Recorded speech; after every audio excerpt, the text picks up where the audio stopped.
আমি কখনো নিজের চেহারা, জীবন বা ভাগ্যকে নিয়ে দুঃখ পাই না, কারণ জানি মানুষ কখনোই পরিপূর্ণ হয় না, আর তেমন হওয়ার দরকারও নেই।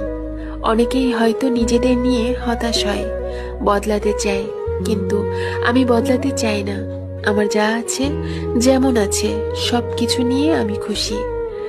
আমার হাসি, আমার কষ্ট, আমার ভুল, সব মিলিয়ে আমি জানি পৃথিবীতে কেউই একেবারে নিখুঁত নয়। তাই নিজেকে নিয়ে কোনো অভিযোগ করি না। নিজেকে ভালোবাসি ঠিক যেমনটা আমি। আমার জীবন আমার মতো করেই সুন্দর। আর আমি শুধু সেই সব লোকদের থেকে দূরে থাকি যারা মানুষকে তার ভাবনা, কষ্ট, উচ্চতা, পোশাক বা ভাষা দিয়ে বিচার করে। তাদের সঙ্গে আমার পথ মেলে না।